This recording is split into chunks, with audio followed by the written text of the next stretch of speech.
Last में एक चीज हम लोगों ने देखा हुआ था, पहले जो टॉपिक पढ़े हुए थे, सबसे पहला जो थ्योरम थी वो ये थी कि linear span of capital S must be the subset of linear span of S.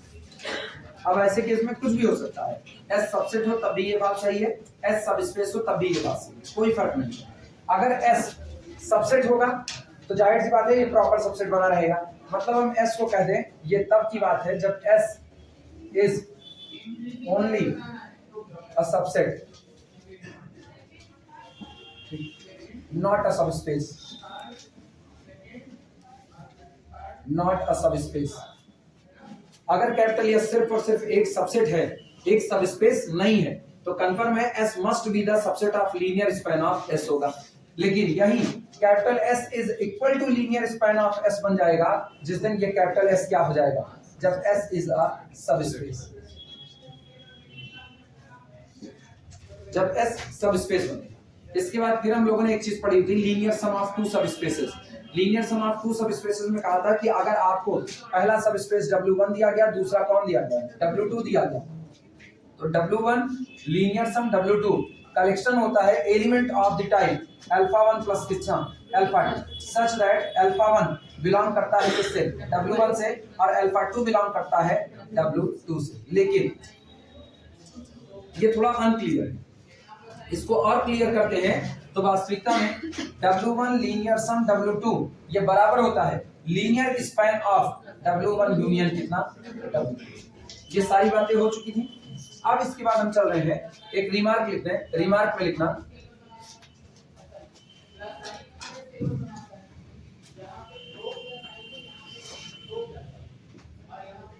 Remark,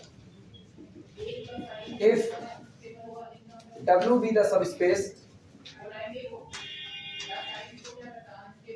if W be the subspace of vector space V over F, अगर W किसी vector space V over F के लिए किसका काम करता है, सब space का काम करता है, तो ऐसे मामले में W linear sum W, W का खुद से जो लीनियर सम होगा इसको कोई भी 2W नहीं लिखेगा।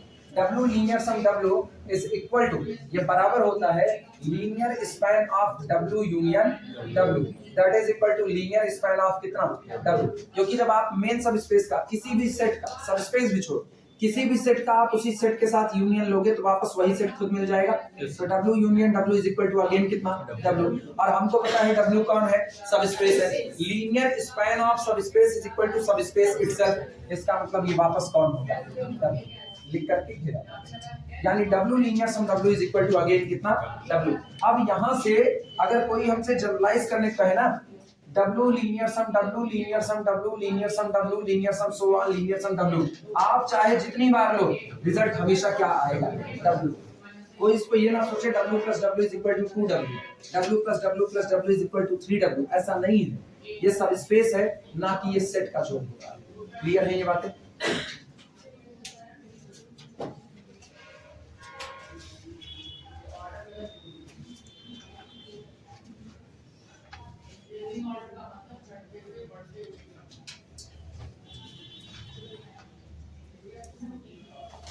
अब हम इसी बात को प्रूफ करने चल रहे हैं जो हम यहाँ पर डिफिनीशन में डाल दिए हैं, ठीक है। डिफिनीशन में जानबूझ करके हम इसको डाले हुए हैं क्योंकि अगर ये चीज डिफिनीशन में नहीं रहेगी ना तो कई लोग इसमें W1 लीनियर सम W2 का मतलब यही समझेंगे कि W1 और W2 के वेक्टर का जोड़ है। ऐसा नहीं, जोड़ के रूप में इसको बस खाली दिखाया जा रहा है। वास्तविकता में ये W1 और W2 के एलिमेंट का हर पॉसिबल लीनियर कॉम्बिनेशन, और हर पॉसिबल लीनियर कॉम्बिनेशन किसका किसका, W1 के एलिमेंट का और W2 के। इसका मतलब दोनों को एक में मर्ज करके यूनियन ले लो और उसके बाद क्या कर दो, स्पैन कर दो, उसके बाद आप इसको स्पैन कर दो। तो इसी बात को जो हमने डिफिनीशन में डाल दिया समझ के लिए, उसको अब हम थ्योरम के तौर पर प्रूफ करने चल रहे हैं कि linear span of W1 union W2 is nothing, it is W1 linear sum W2। और ये मोस्ट इंपॉर्टेंट थ्योरम है एग्जाम के पर्पस से। इधर मान के चलो इस पूरे चैप्टर में जितनी थ्योरम है, किसी भी थ्योरम को आप ये नहीं कह सकते हो कि ये थ्योरम अनइम्पॉर्टेंट है। जितनी आएगी डायरेक्ट सम तक, अभी तो लीनियर सम पढ़ रहे हैं, इसके बाद डायरेक्ट सम तक जितनी थ्योरम आएगी वो सब के सब इंपॉर्टेंट है। लीनियर ट्रांसफॉर्मेशन वाला जो चैप्टर खुलेगा उस चैप्टर में ऐसा हो सकता है कि कुछ थ्योरम अनइम्पॉर्टेंट हो सकती है, लेकिन वहां भी काफी कुछ थ्योरम इंपॉर्टेंट बनी रहेंगी। थ्योरम नोट करना।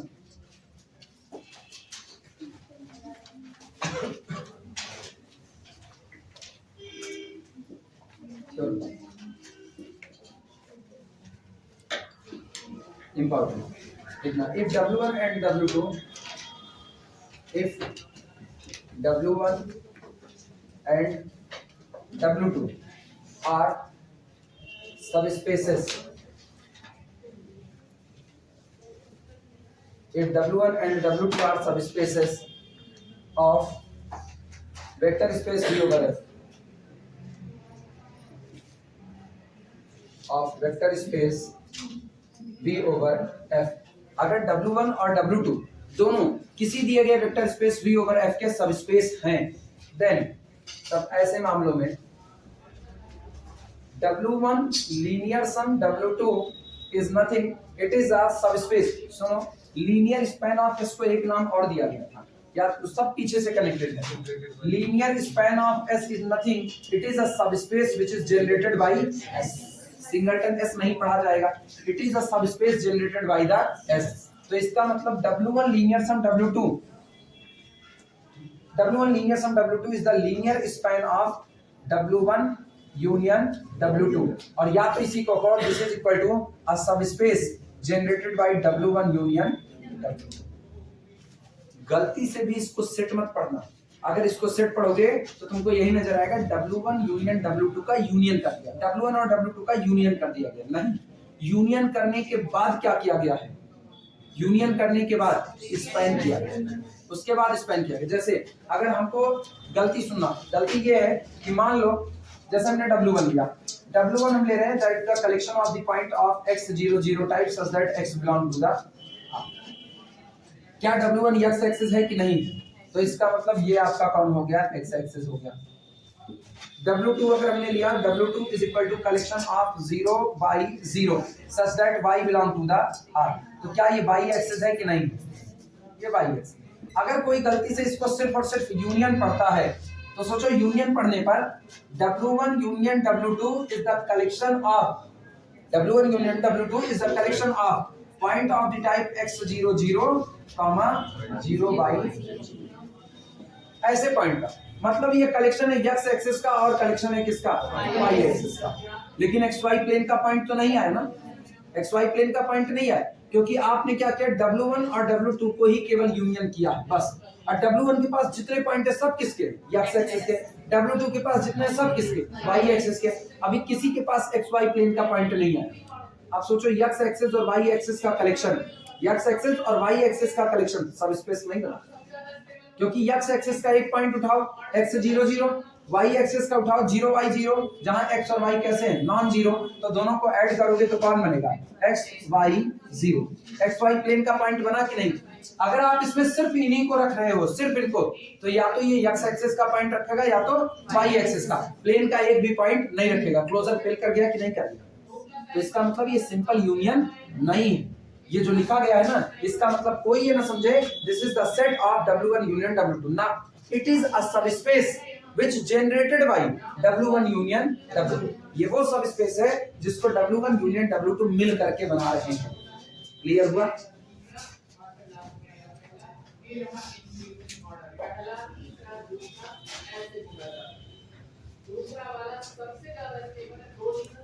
सोचो ये अभी जो एग्जांपल लिखे थे ना, इस एग्जांपल से वो भी एक थ्योरम वेरीफाई हो, जहां पर आप कहते हैं W1 यूनियन W2 सबस्पेस होगा, इसकी कोई गारंटी नहीं है, वो तभी सबस्पेस होगा आइदर W1 कंटेन W2 और W2 कंटेन W1। एक तरफ हमने W1 को क्या कहा, W1 is equal to x axis, subspace होगा कि नहीं होगा। दूसरा हमने कहा W2 is equal to y axis, line passing through the origin, ये निश्चित तौर पर सबस्पेस होगा कि नहीं। और W1 यूनियन W2 अभी अभी दिखाए हैं, क्लोजर प्रॉपर्टी नहीं फॉलो किया। क्यों नहीं हुआ ऐसा, because W1 is not the subset of W2, W2 is not the subset of, कोई किसी में कंटेन नहीं, इसलिए इनका यूनियन एक सबस्पेस नहीं होगा, चाहे वैसे तो चाहे ऐसे, बात बराबर है। क्लियर हुआ। चलो प्रूफ करते हैं, इसी बात को हम लोग प्रूफ करेंगे।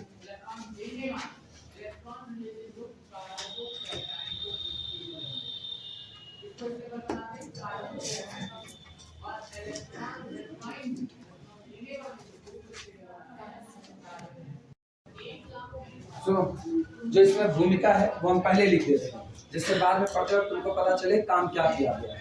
ध्यान से सुनना। प्रोसेस जो आपका मेन प्रोसेस है वो हम बता दें। सबसे पहला काम जो हम करेंगे, फर्स्ट बी प्रूफ। सबसे पहले हम दिखाएंगे first be proof linear span of W1 union W2। Linear span of W1 union W2 is equal to linear span of W1 with linear sum linear span of W2। सबसे पहले हम ये दिखाएंगे कि linear span of W1 union W2 बराबर होता है linear span of W1 plus linear span of W2। और सुनिए, ये जो बात हम लिख रहे हैं ना, ये पर्टिकुलर केस है जहां पर W1 एक सब स्पेस बन चुका है। ये बात किसी भी सेट के लिए सही है, किसी भी सेट के लिए। इस बात को अलग से प्रूफ करवा देंगे इसके खत्म होने के बाद। ठीक, गौर करना। अगर कैपिटल एस कोई भी सबसेट है किसका, V ओवर F का। अगर कैपिटल T कोई भी सबसेट है V ओवर F का। हमने इनको सब स्पेस नहीं कहा, ये नॉर्मल सेट ही है। और कोई हमसे कहे कि linear span of S union T क्या होता है, तो जवाब होगा this is equal to linear span of S linear sum linear span of T। तो जो बात सेट के लिए सही है, सब स्पेस भी तो एक सेट ही होता है, वो उसके लिए भी सही है। तो ये बाद में प्रूफ किया जाएगा, हालांकि इसको अब तक प्रूफ कर देना था, ध्यान नहीं आया कि इसको प्रूफ करें। पहले इनको कर लेते हैं और बाद में रिमार्क करवा करके इस बात को प्रूफ कर लेंगे कि ऊपर लिखी गई बात, ऊपर लिखा गया पहला वाला रिजल्ट, वो किसी पर्टिकुलर सब स्पेस के लिए नहीं बल्कि इन जनरल वो किसी भी सबसेट के लिए हमेशा सही होगा। क्लियर है? तो सबसे पहले तो ये दिखाना पड़ेगा, देन वी प्रूव दैट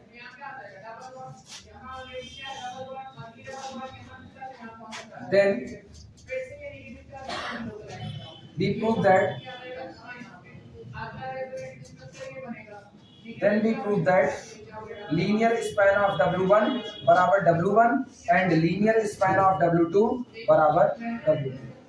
लिख डालो।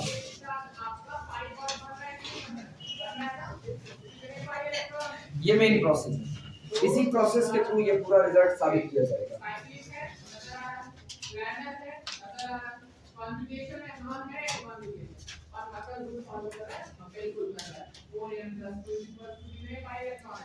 नोट करो फिर शुरुआत में, पहले इतना लिखो।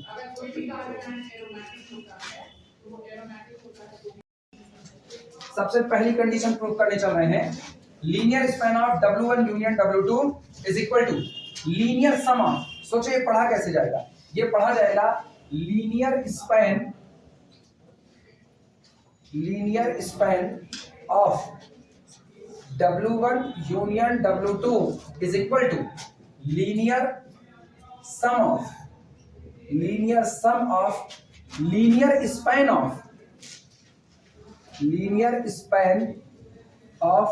W1 and linear span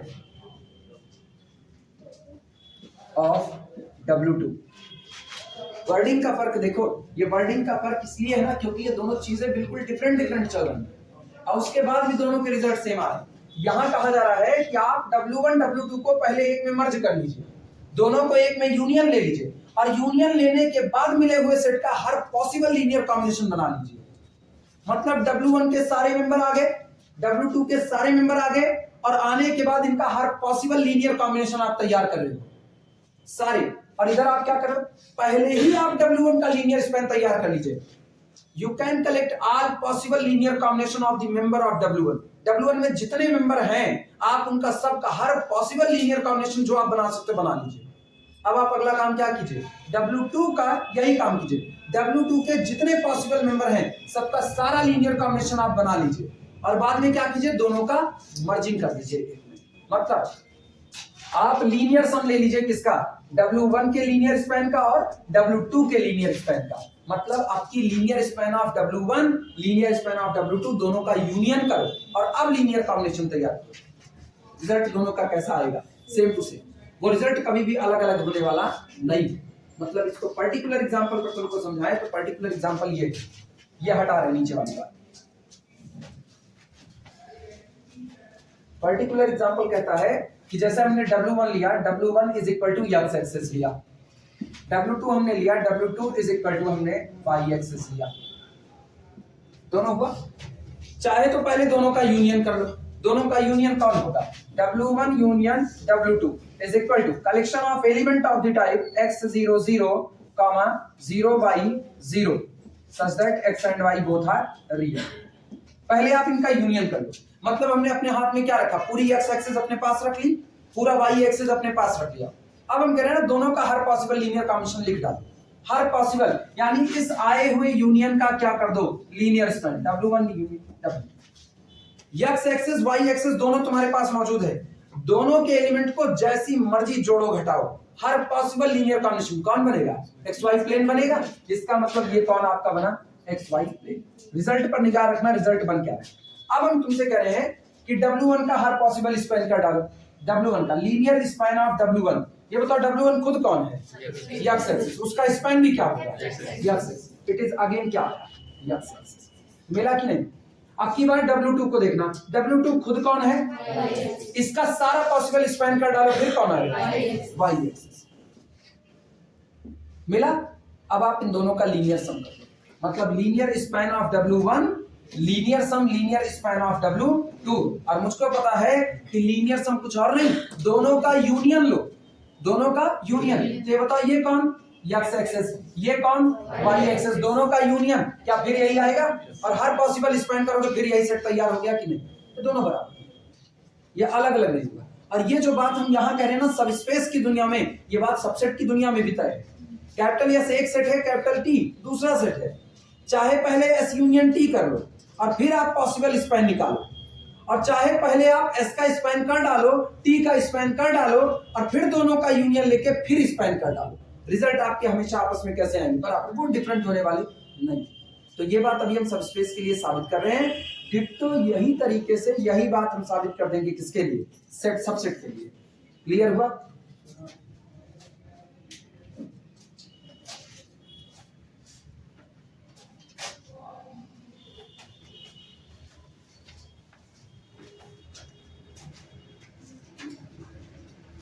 लिखना प्रूफ में फर्स्ट पार्ट,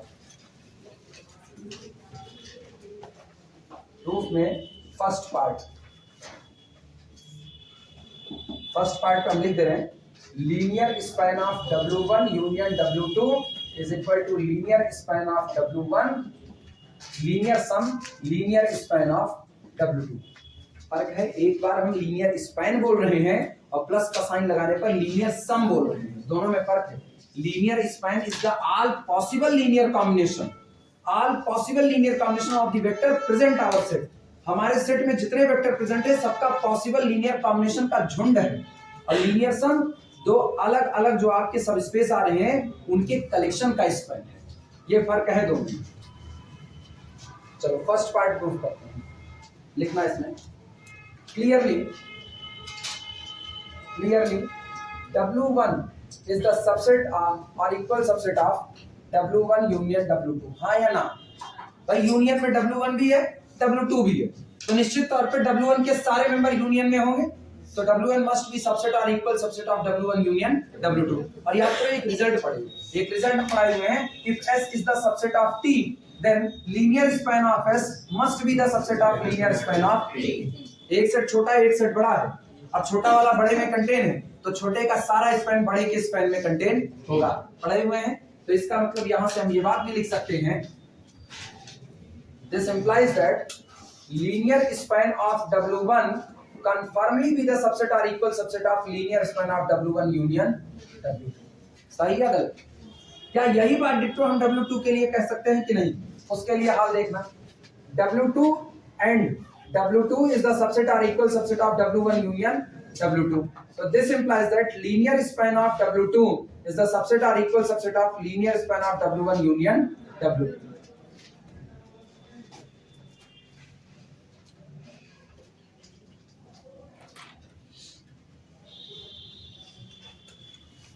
सोचो अगर हम इसको साइड बाय साइड ऊपर नीचे लिखें, अभी तो साइड बाय साइड लिखें, ऊपर नीचे लिखें ऐसा, तो इसी के ठीक नीचे लिख रहे हैं, that is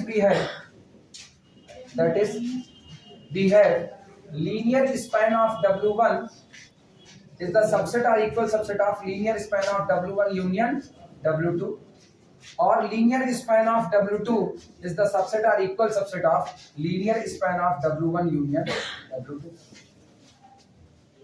लेफ्ट साइड का लेफ्ट साइड में लीनियर सम, राइट साइड का राइट साइड में लीनियर सम। तो सोचो इनका लीनियर सम लोगे तो ये हुआ linear span of W1 linear sum linear span of W2 and this be the subset और इक्वल सबसेट। अभी अभी लिखा है W1 लीनियर सम W2 क्या आता है? W1 सॉरी उल्टा बोल, W linear sum W again W आएगा कि नहीं? तो ये बताओ linear span of W1 union W2, linear span of W1 union W2, इसको तुम देखो ये लिखा है कैपिटल W और ये भी लिखा है कैपिटल W, तो capital W plus capital W again capital W, यानी this is the subset of linear span of W1 union. किसी को कोई दिक्कत लिखने में? हम लेफ्ट का लेफ्ट लीनियर सम लिए, राइट का राइट, बात अभी भी तय। इसे नाम देना equation number 1। This is equation number 1। अब सोचो अब तक हम क्या दिखाए? ये सबसेट है इनका, अब हम दिखाएंगे ये सबसेट है इनका, और दोनों अगर एक दूसरे के सबसेट हैं तो इसका मतलब दोनों आपस में कैसे बराबर, और हमको यही साबित करना है। क्लियर हुआ? तो पहला सबसेट दूसरे का आप दिखाएंगे, दूसरा सबसेट पहले का। जानते हो अभी जब हम इसको सेट के लिए प्रूव करेंगे तो यही बात लिखेंगे, W1 की जगह क्या लिखेंगे S और W2 की जगह क्या लिखेंगे T, और सारा काम ऐसा ही होगा।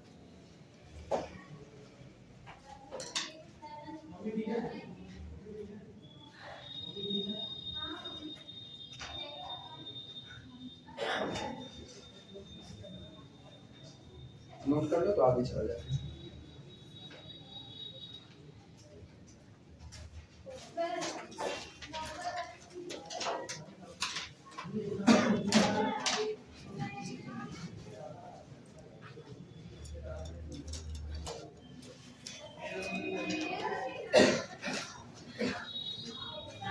पीछे सबका हो जाए तो बताना।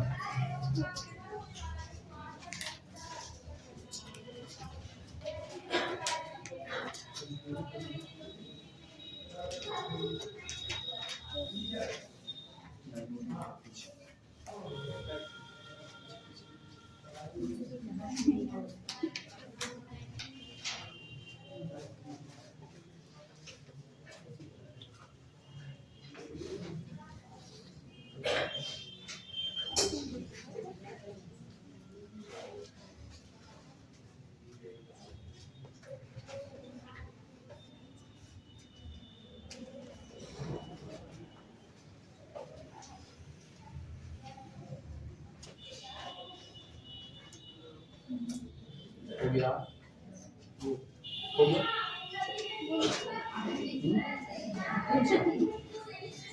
इससे दिखता नहीं क्या? हम तो दूर है, नहीं हम पे इससे इससे ये तो दूर ही है।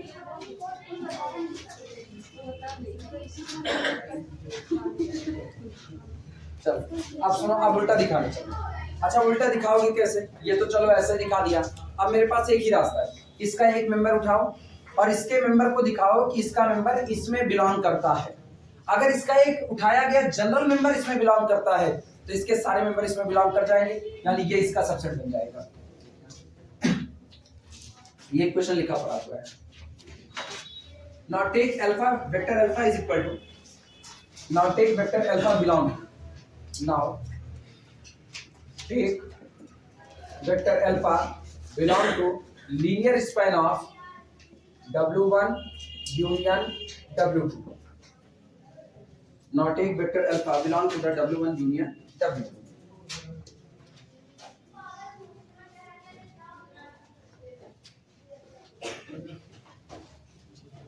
ये बताना अल्फा किसमें बिलोंग करता है? लीनियर स्पैन में बिलोंग करता है। अगर अल्फा लीनियर स्पैन में बिलोंग करता है और स्पैन भी किसका है? W1 और W2 के मेंबर के कॉम्बिनेशन का। तो अगर हम इनके मेंबर को अल्फा कहें और इनके मेंबर को बीटा कहें, मतलब इसके मेंबर हम कहें कि तुम्हारे मेंबर लिखे जाएंगे alpha 1 alpha 2 alpha n type में, और इनके मेंबर लिखे जाएंगे बीटा 1 बीटा 2 और बीटा एन टाइप में या बीटा एम टाइप में, जैसे तुम्हारी मर्जी, बराबर रखना चाहो बराबर, ना रखना चाहो ना बराबर। इनके मेंबर ऐसे हैं। तो इनका जो लीनियर स्पैन होगा, सोचो इनका लीनियर स्पैन क्या, वो A1 alpha 1 plus A2 alpha 2 plus so on plus a n alpha n plus B1 beta 1 plus B2 beta 2 plus up to so on plus BM beta M। क्या दिखने में ऐसा नजर आएगा कि नहीं आएगा? हाँ या ना? फिर से सुनना, W1 के मेंबर को हम कह रहे हैं इन जनरल आपके मेंबर दिखने में होंगे alpha 1 alpha 2 alpha n type के, चूंकि दोनों सब स्पेस अलग भी हो सकते हैं सेम भी हो सकते हैं। अभी तो बाहरी तौर पर दिखने में अलग है, तो अभी हम हाइपोथेटिकली इनके एलिमेंट को दिखने में अलग अलग मान रहे हैं। एक के member alpha 1 alpha 2 so on alpha n कह दिया, दूसरे के member beta 1 beta 2 so on beta n कह दिया। तो दोनों के यूनियन में अल्फास भी शामिल हो गए, बीटास भी शामिल हो गए, सारे शामिल हुए। तो जब इनका स्पैन तैयार किया जाएगा तो स्पैन कौन बनेगा? A1 alpha 1 plus A2 alpha 2 plus so on plus AN alpha n plus B1 alpha plus B1 beta 1 plus B2 beta 2 plus BN beta n। क्या ऐसा ही लीनियर कॉम्बिनेशन नजर आएगा? एक ऐसा कॉम्बिनेशन जिसमें अल्फास भी नजर आ रहे हैं और बीटास भी। और हम कह रहे हैं कि जो अल्फा है वो इसमें बिलोंग करता है, तो क्या अल्फा का भी रूप दिखने में कुछ कुछ ऐसा ही होगा कि नहीं? यानी हम कह सकते हैं हमारा वेक्टर अल्फा दिखने में समेशन AI अल्फा आई और plus summation BI beta I इस टाइप का होगा कि नहीं होगा? लिखा जा सकता है। चलो शुरुआत करते हैं इस बात।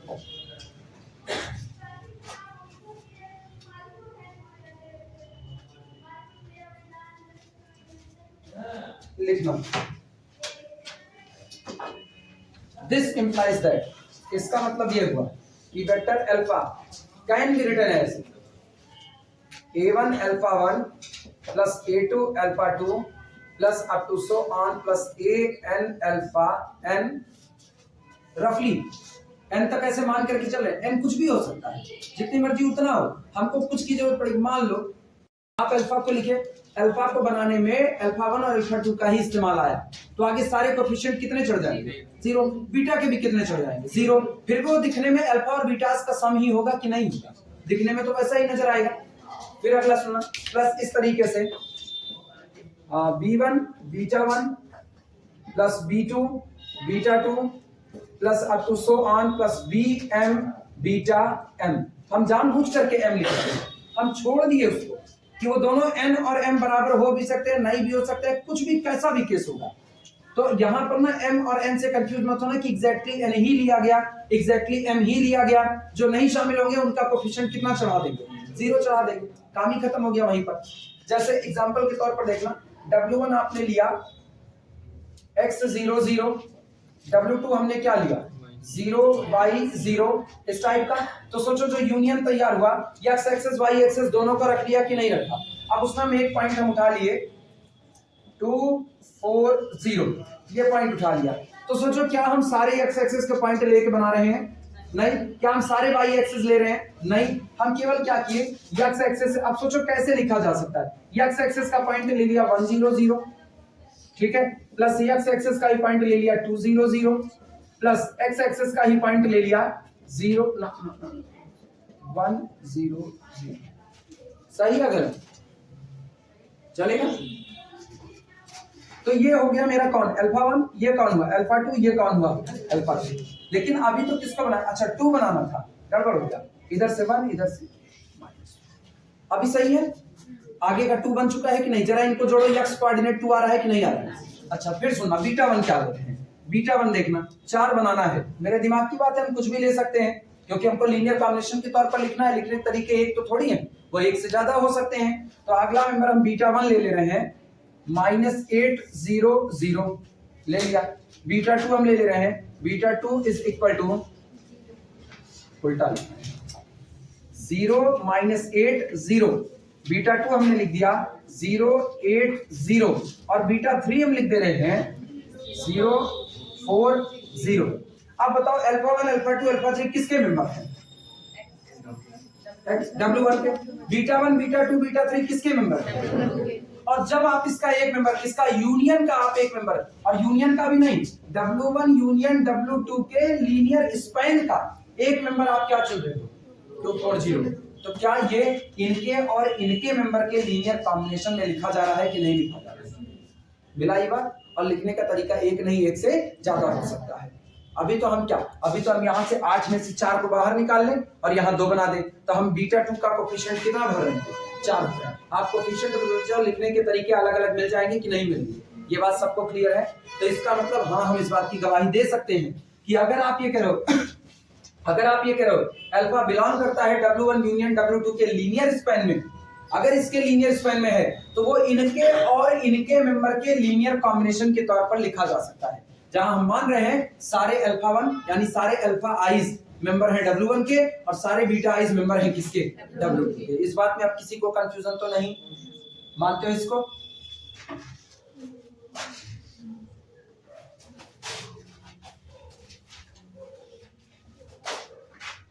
दैट इज अर्थात vector alpha can be written as summation A I alpha i's, ठीक, प्लस समेशन बी जे लिखना चाहो जे लिखो, आई लिखना चाहो आई लिखो, बी जे बीटा जे। सही है गलत? हम तो आज इस पे ध्यान ही नहीं दे रहे ना, कितने वेक्टर लग रहे हैं, उनका कोफिशिएंट क्या लग रहा है। मुझको बस एक बात से मतलब है, आप यूनियन के स्पैन में हो, अगर आप यूनियन के स्पैन में हो तो आपको बनाने में W1 W2 दोनों के मेंबर का इस्तेमाल हुआ होगा। अगर W1 का कोई मेंबर इस्तेमाल नहीं हुआ होगा तो उसका कोफिशिएंट कितना चढ़ा देंगे? 0। लेकिन तब पर भी लिखने का तरीका तो यही हो सकता है कि नहीं मेरा, और अगर इस्तेमाल हुआ होगा तो बिल्कुल ये भी मौजूद रहेगा, वो भी मौजूद। तो क्या हमको पता है कितने का इस्तेमाल हुआ कितने का नहीं पता? तो गणित की दुनिया में जनरल क्राइटेरिया तो ऐसे ही लिखा जाएगा। तो इसका मतलब अल्फा को लिखने का तरीका ये हो गया। अब हम बता रहे वेयर, जहां पर where alpha i's belong to the W1 and beta j's belong to the W2, जहां ये लोग मेंबर किसके हैं? W1 के और किसके? W2। लेकिन अब सुनना, अब रुके लिखना, ये बताओ जब W1 का सारे अल्फा आइस किसके हैं? W1 के। तो जिस दिन आप W1 का लीनियर स्पैन तैयार करोगे, the linear span of W1, क्या ये बिल्कुल समेशन ए आई अल्फा आइस के जैसा ही नजर आएगा कि नहीं? कौन होता है लीनियर स्पैन? आपके सेट में मौजूद जो वेक्टर्स हैं उनका हर पॉसिबल लीनियर कॉम्बिनेशन ही क्या बनाता है? लीनियर स्पैन बनाता है। तो आपके सेट में कौन था? अल्फा 1 अल्फा 2 अल्फा n, और उसका पॉसिबल लीनियर कॉम्बिनेशन का मतलब होता है a1 alpha 1 plus a2 alpha 2 plus a3 alpha 3 plus so on, जोड़ते जाओ। क्या दिखने में ऐसा होगा कि नहीं होगा?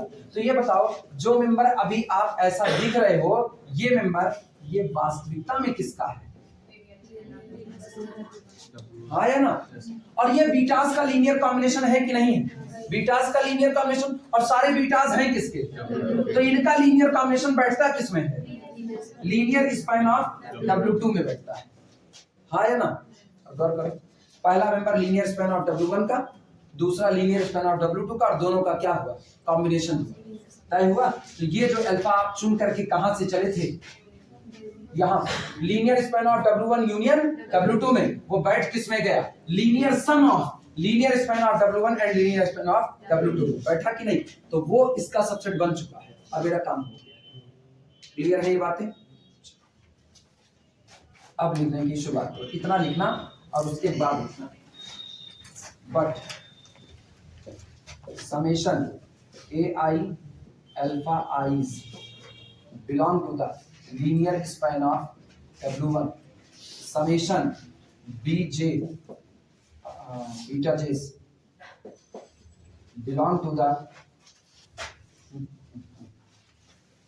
belong to the linear span of W2. This implies that, इसका मतलब ये हुआ कि vector alpha is equal to, जो कौन है? Summation A I alpha I plus summation B J beta जे।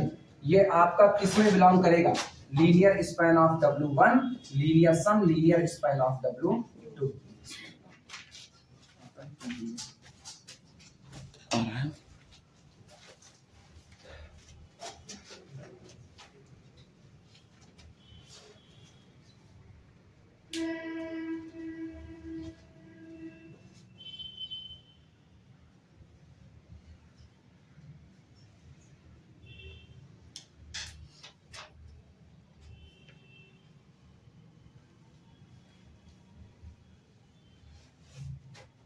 पुरानी पढ़ाई गई चीजों की समझ और आपके द्वारा सोचा गया लॉजिक, दो पर ही ये पूरा रन करता है, दो पर ही रन करता है। ये विजुलाइज होगा कि ऐसा नहीं विजुलाइज नहीं होता, लेकिन जब तुम पुराने बताए गए एग्जाम्पल को कनेक्ट करके सोचोगे तभी विजुलाइज होगा। इसको विजुलाइज कराने के हमको कहीं जाना नहीं, हम बार बार वही एक्स एक्सिस वाई एक्सिस उठाएंगे, मेरा काम बना बैठा है और हर बार वही नजर आता है। तुम इसको कहोगे पर्टिकुलर एग्जांपल लेकर के सिखाने का, वो भी सिखा देंगे, उसमें भी दिक्कत नहीं, लेकिन बस तभी ना जब अपना दिमाग कंसंट्रेट रहेगा तब, अदरवाइज कुछ आने वाने वाला नहीं है। तो सोचते रहो, रटना ही हाथ है। और हम बताएं ये पूरा लीनियर अलजेब्रा ना तुम रट करके नहीं पार पा सकते हो। कहाँ रटोगे इसमें? हर जगह तुमको यही मिलेगा, summation A I beta I, summation A I alpha I, हर जगह कितनी बार रटोगे तुम खुद कंफ्यूज हो जाओगे, अच्छा किस थ्योरम में कहाँ था, किस थ्योरम में कहाँ नहीं था। इसीलिए कहा जाता है ना इसको समझ करके पढ़ा जाता है। इस थ्योरम को प्रूव करना ना केवल समझ के ऊपर बस था, एक को दूसरे का सबसेट, दूसरे को पहले का सबसेट, उस सबसेट को दिखाने में आप जिन अल्फा जिन बीटा को चुन रहे हो वो दिखने में कैसे हैं, उनका बिहेवियर कहाँ जा रहा है, आपको ये समझना है।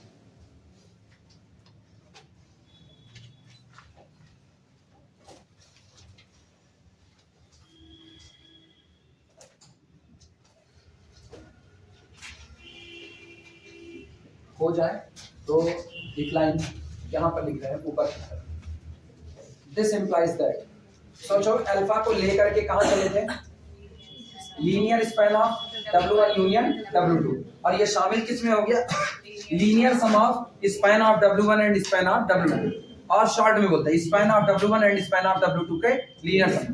तो इसका मतलब तय हो चुका है कि एक बार linear span of W1 union W2 is the subset or equal subset of span of W1 and W2. Span of W1 linear sum span of W2, ये आपका हो गया इक्वेशन नंबर 2। और इक्वेशन नंबर 1 का ही लिखे थे, इक्वेशन नंबर 1 में ये इसका सबसेट था और इक्वेशन नंबर 2 में ये इसका सबसेट हो चुका है, तो इसका मतलब इक्वेशन नंबर 1 और 2 से दोनों आपस में बराबर हो गए। From equation 1 and 2 both are same, मेरे लिए आसान है। फ्रॉम इक्वेशन 1 and 2 ये सामने लिखा हुआ है,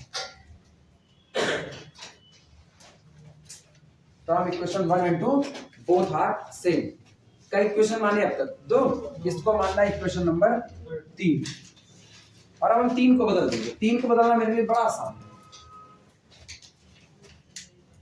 यहां तक लिखना, यहां तक लिखने के बाद फिर ये बात लिखना, दिस इंप्लाइज दैट दिस, और फिर फ्रॉम इक्वेशन 1 and 2 ये सामने वाली चीज मौजूद है।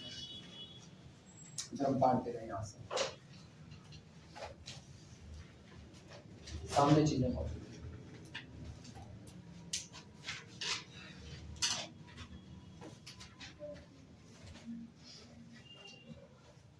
टोटल 20 लेक्चर हुए हैं वेक्टर स्पेस के अभी तक, अब तक 20 हुए, ये शायद 21वां होगा, नहीं 20वां, ये 20वां होगा।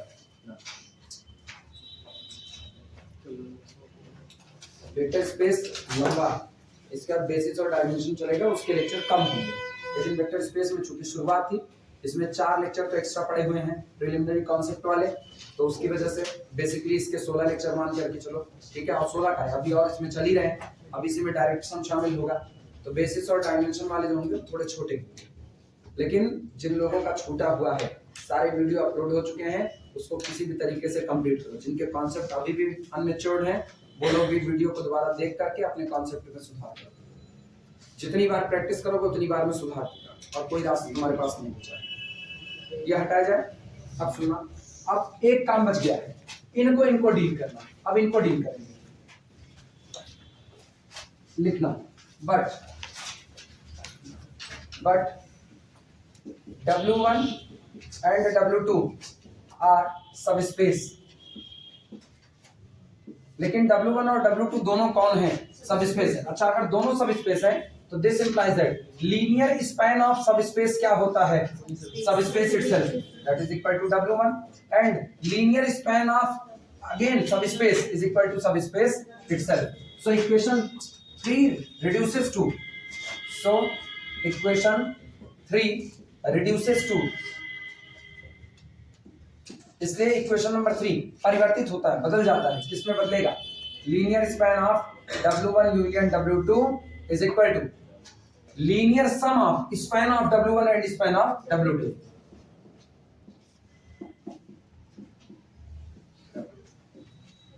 ये अरे उल्टा कर दिया, W1 लीनियर सम ये दैट इज, अर्थात इसी को कहा जाता है linear span of W1 union W2 is equal to linear sum of W1 and W2।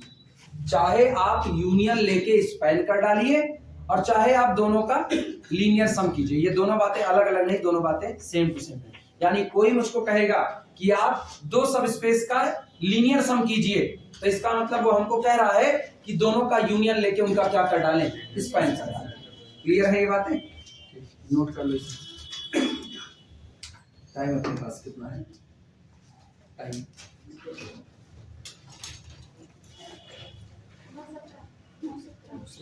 ठीक, वो सबसेट वाला करवा दें, उसके बाद फिर छोड़ दें सबसेट वाला।